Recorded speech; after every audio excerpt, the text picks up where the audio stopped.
Hi singers, welcome to singeasy. High pitch எப்படி ஈஸியாக பாடுறது அப்படிங்கிறத பற்றி ஒரு வீடியோ போட்டிருந்தேன். அண்ட் அந்த வீடியோவில் வந்து வெஸ்டர்ன் மியூசிக்கில் யூஸ் பண்ணுற யார்னிங் எக்ஸசைஸ் அப்படிங்கிற எக்ஸசைஸ் தான் வந்து நான் உங்களுக்கு சொல்லி கொடுத்துருந்தேன்.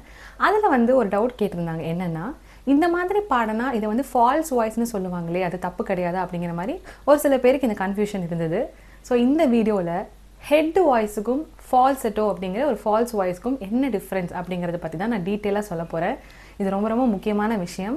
இந்த வாய்ஸ் ப்ரொடக்ஷன் எங்கேருந்து ப்ரொடியூஸ் பண்ணுறது அப்படிங்கிறது தெரிஞ்சு நீங்கள் ப்ராக்டிஸ் பண்ணால் தான் உங்களால் ஹை பிச்சை ஈஸியாக பாட முடியும். இந்த ஃபால்ஸ் வாய்ஸ் அப்படிங்கிற டேர்மே வந்து கர்நாடிக் மியூசிஷியன்ஸ்க்கு நடுவில் நடக்கிற ஒரு கான்ட்ரவர்சி அப்படின்னு தான் நான் சொல்லுவேன். பிகாஸ் கர்நாடிக் மியூசிக்கை பொறுத்த வரைக்கும் இப்போ ஜி ஸ்ருதினா நீங்கள் லைஃப் லாங் அதே ஜி ஸ்ருதியில் தான் நீங்கள் பாடுவீங்க.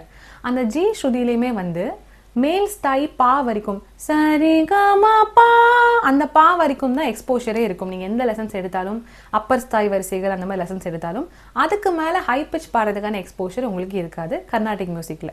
ஸோ அந்த கேஸில் போயிட்டு நீங்கள் வந்து ரொம்ப லைட்டாக இந்த ஹெட் வாய்ஸில் ஃபால்செட்டோவில் அப்படி பாடுறதுக்கான ஒரு இடமே இருக்காது. நீங்கள் அந்த மாதிரி பாடினீங்கன்னா இப்போ வந்து சரி கமா பா அப்படி பாடினீங்கன்னா இது ஃபால்ஸ் வாய்ஸ், அப்படி பாடக்கூடாது அப்படி தான் வந்து உங்கள் கர்நாடிக் மியூசிக் டீச்சர்ஸ் சொல்லுவாங்க. ஆனால் சினிமா பாடல்கள் அப்படின்னு எடுத்துக்கிட்டிங்கன்னா எல்லா பாட்டும் இந்த ஜி ஸ்ருதியிலே இருக்காது. ஜி ஸ்ருதிக்கு மேலே தான் நிறைய கம்போஸ் பண்ணியிருப்பாங்க, அதாவது ஏ பி சி அந்த மாதிரி. அண்ட் எஸ்பெஷலி டூயட் சாங்ஸ் எல்லாம் பார்த்தீங்கன்னா எல்லாமே ஹை ரேஞ்சில் தான் இருக்கும். ஸோ ஃபீமேல் வாய்ஸும் வந்து நல்ல ஒரு ஹை ரேஞ்சில் தான் பாட மாதிரி இருக்கும், பாடுறதுக்கான எக்ஸ்போஷர் அதில் இருக்கும். இப்போது இந்த மாதிரி டூயட் பாடல்களும் சினிமா பாடல்களும் பாடணுன்னா ஹை பிச் பாடும்போது செஸ்ட் வாய்ஸ்லேயே கத்தி கத்தி பாடினீங்கன்னா கண்டிப்பாக கேட்க நல்லா இருக்காது.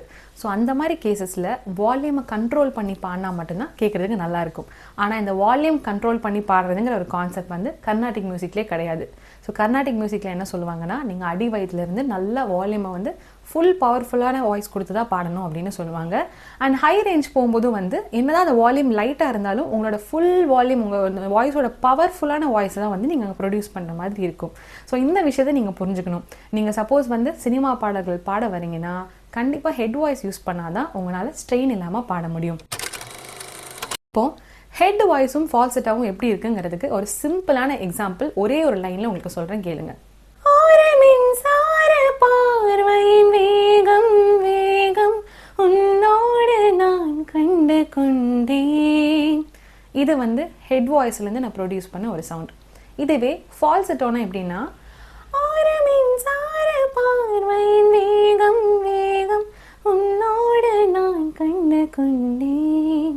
ஸோ இந்த ஃபால்செட்டோ பாடும்போது எப்படி இருக்குன்னா ரொம்ப லைட்டான ஒரு ஏரியான ஒரு சவுண்டு தான் ஃபால்செட்டோவில் இருக்கும்.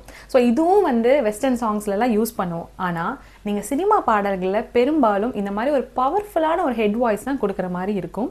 ஆனால் ஒரு சில இடங்களில் ஃபீல் தேவைப்படுற இடத்துல உங்களே அறியாமல் நீங்கள் ஹஸ்கியாக பாடணும்னா கண்டிப்பாக ஹை ரெஜிஸ்டர்ஸில் ஃபால்செட்டோவும் யூஸ் பண்ணுற மாதிரி இருக்கும். ஸோ இந்த விஷயத்தை புரிஞ்சுக்கணும். இது வந்து தப்பே கிடையாது. நீங்கள் ஃபால்ஸ் வாய்ஸில் பாடுறீங்கன்னா இட்ஸ் நாட் அ மிஸ்டேக். ஆனால் நீங்கள் ஹெட் வாய்ஸ் ப்ரொடக்ஷன் எப்படி பவர்ஃபுல்லாக பண்ணுறீங்க அப்படிங்கிறதுல தான் இருக்குது. இப்போ இன்னொரு எக்ஸாம்பிள் சொல்கிறேன் பாருங்கள்.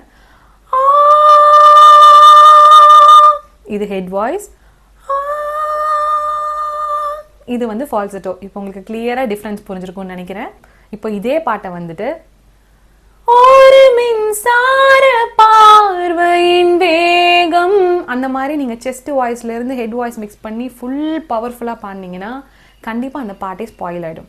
நீங்கள் வந்து இனிஷியலாக ப்ராக்டிஸ் பண்ணுறீங்க ஹை பிச்னா கண்டிப்பாக பவர்ஃபுல்லான ஒரு ஹெட் வாய்ஸ் ப்ரொடக்ஷனை தான் நீங்கள் ப்ராக்டிஸ் பண்ணணும். இந்த யார்னிங் எக்ஸசைஸ் நான் சொன்ன விஷயமும் அதே மாதிரி தான் இருந்துச்சு. எப்படின்னா அந்த யார்னிங்குமே வந்து ஒரு பவர்ஃபுல்லான ஒரு சவுண்டை தவிர அந்த மாதிரி ஒரு சவுண்ட் கிடையாது. கரெக்டுங்களா? ஸோ இன்னொரு தடவை யாராவது உங்களை ஃபால்ஸ் வாய்ஸில் பாடுறீங்க அப்படின்னு சொன்னாங்கன்னா இந்த டிஃப்ரென்ஸை அவங்களுக்கு சொல்லுங்கள். பிகாஸ் கர்நாடிக் மியூசிக்கில் ஃபுல் பவர் வாய்ஸ் தான் யூஸ் பண்ணுறோம். பட் சினிமா பாடல்களை வால்யூமை கம்ப்ரெஸ் பண்ணி பாடினா தான் கேட்குறதுக்கு அழகாக இருக்கும். ஸோ ஹெட் வாய்ஸ்க்கும் ஃபால்செட்டாக்கும் இருக்க டிஃப்ரென்ஸ் உங்களுக்கு புரிஞ்சுதா இல்லையா அப்படிங்கிறத கமெண்ட் பண்ணுங்கள்.